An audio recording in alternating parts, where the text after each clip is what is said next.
आज ही Doubtnut app download करें। Doubtnut पर होगा अब आपके सभी मैथ्स, केमिस्ट्री, फिजिक्स और बायोलॉजी डाउट्स का सफाया। बस अपने क्वेश्चन की फोटो खींचो, उसे क्रॉप करो और तुरंत वीडियो सोल्यूशन पाओ। Download now. In this question we have given a solid sphere rolls without slipping along a horizontal surface. What percent of its total kinetic energy is rotational kinetic energy? हमें क्या बताना है, हमारे पास कोई एक solid sphere है, ठीक, rolls without slipping along a horizontal surface. What percent of its total kinetic energy is rotational kinetic energy? ठीक, तो यहाँ से हम देख पा रहे हैं कि हमारे पास एक डायग्राम बना है। इस डायग्राम में हमारे पास एक सॉलिड स्फीयर है। हमने अज्यूम किया कि उसका मास कितना है, m, ठीक, कैपिटल M उसका मास है। अब क्वेश्चन में कह रहा है कि सॉलिड स्फीयर जो है रोल्स कर रहा है ऑन हॉरिजॉन्टल सरफेस, ठीक, किसी एक हॉरिजॉन्टल सरफेस पे सॉलिड स्फीयर रखा और रोल कर रहा है। रोलिंग का मतलब क्या होता है, ये जो हमारे पास सॉलिड स्फीयर है ये अपने एक्सिस के अबाउट रोटेट भी कर रहा होगा। इसका जो सेंटर ऑफ मास होगा उससे एक लाइन जो होगी वो इसका एक्सिस हो जाएगा, उस एक्सिस के अबाउट ये खुद रोटेट भी कर रहा होगा और साथ ही ये ट्रांसलेशन मोशन भी कर रहा होगा, आगे भी बढ़ रहा होगा। इसको कहते हैं रोलिंग मोशन। रोलिंग क्या होगा, इसका जो सेंटर ऑफ मास है देख पा रहे हैं वो वेव वेलोसिटी से आगे बढ़ रहा है, मतलब ट्रांसलेशन मोशन कर रहा है, और ये बॉडी खुद इस पॉइंट ओ के अबाउट रोटेट भी कर रही है। यही हमारा होता है रोलिंग मोशन, ठीक। तो यहाँ से हमें क्या बताना है कि what percent of its total kinetic energy is rotational kinetic energy. तो अगर हम देखें, चूंकि ये अपने एक्सिस के अबाउट सॉलिड स्फीयर रोटेट कर रहा है, तो इसकी रोटेशनल काइनेटिक एनर्जी लिखें KR, तो उसकी वैल्यू कितनी होती है।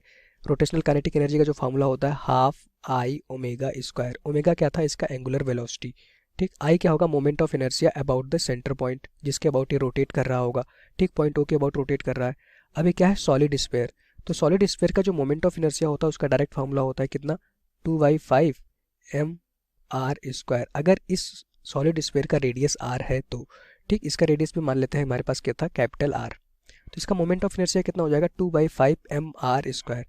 वैल्यू यहाँ पे आप पुट कर दीजिए तो आपको रोटेशनल काइनेटिक एनर्जी मिल जाएगी, KR equals to half into I की जगह पे क्या होगा 2/5 mr² इंटू ओमेगा। अगर ओमेगा को इस लीनियर वेलोसिटी के टर्म्स में लिखें तो हमें पता है V इक्वल्स टू क्या होता है R इंटू ओमेगा। तो ओमेगा की वैल्यू कितनी हो जाएगी, V/R, ठीक। ओमेगा क्या था, एंगुलर वेलोसिटी, V क्या था, ट्रांसलेशनल और लीनियर वेलोसिटी। तो इसकी जगह पे हो जाएगा हमारे पास V/R इसका होल स्क्वायर।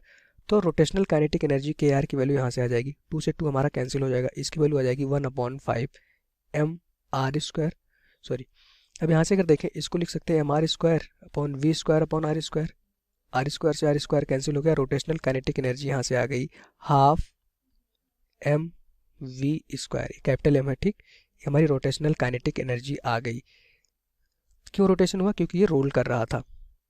अच्छा, ये ट्रांसलेशन मोशन भी कर रहा है, तो इसकी अगर लिखें हम ट्रांसलेशन काइनेटिक एनर्जी निकालें KT, तो उसकी वैल्यू कितनी हो जाएगी हमारे पास, हाफ mv²। ये हमारी होगी ट्रांसलेशनल काइनेटिक एनर्जी। इसका जो सेंटर ऑफ मास था V वेलोसिटी से आगे बढ़ रहा था, तो ट्रांसलेशनल काइनेटिक एनर्जी KT कितनी होगी, हाफ mv², ठीक। अब हम अगर टोटल एनर्जी निकालें, क्योंकि हमें क्या फाइंड आउट करना था, परसेंटेज, तो टोटल एनर्जी हमें निकालना है। टोटल एनर्जी को लेट्स के K इक्वल्स टू क्या हो जाएगा, rotational kinetic energy plus translational kinetic energy. जब बॉडी रोल करती है तो उसके पास दो एनर्जी होती है काइनेटिक एनर्जी, एक रोटेशन की वजह से, एक ट्रांसलेशन की वजह से। तो टोटल एनर्जी किसके बराबर हो जाएगा, kinetic energy, rotational kinetic energy plus translational kinetic energy. Value put कर दीजिए, रोटेशनल काइनेटिक एनर्जी कितनी थी, 1/5 mv² plus translation kinetic energy कितनी थी, हाफ mv²। ये हमारे पास आ गई टोटल एनर्जी के। इसको पूरा आप सॉल्व करेंगे तो यहाँ से एलसीएम लेंगे, इसका क्या हो जाएगा 10, ऊपर क्या आ जाएगा हमारे पास 7 mv², ठीक। इसकी वैल्यू कितनी आ गई, 7 mv² अपॉन 10। ये क्या हो गई, टोटल काइनेटिक एनर्जी। इस एक्सप्रेशन को हमें याद रखना चाहिए डायरेक्टली, ठीक। जो कोई अगर सॉलिड स्फीयर है रोल कर रहा है तो उसकी टोटल काइनेटिक एनर्जी कितनी होती है, 7/10 mv²। अब हमें रेशियो फाइंड आउट करना था। यहाँ पे क्या बताना था, what percent of its total kinetic energy is rotational kinetic energy, ठीक।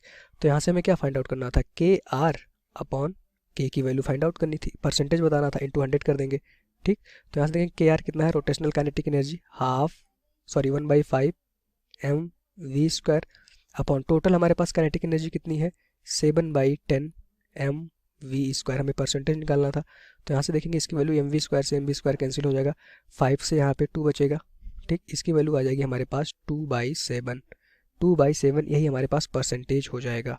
मतलब इसकी वैल्यू कितनी आ जाएगी हमारे पास, 0.28, ठीक। तो ये हमसे क्या बताना था, what percentage of total kinetic energy is the rotational kinetic energy. ठीक, तो कितना हो जाएगा हमारे पास 0.28 या अप्रोक्सीमेटली 0.29। ऑप्शन 2 इस क्वेश्चन का राइट आंसर हो जाएगा। Thank you. क्लास 6 से 12 से लेके नीट, IIT, जेई मेंस और एडवांस के लेवल तक 10 मिलियन से ज़्यादा स्टूडेंट्स का भरोसा। आज ही डाउनलोड करें डाउटनेट ऐप या व्हाट्सएप कीजिए अपने डाउट्स 8400 400 400 पर।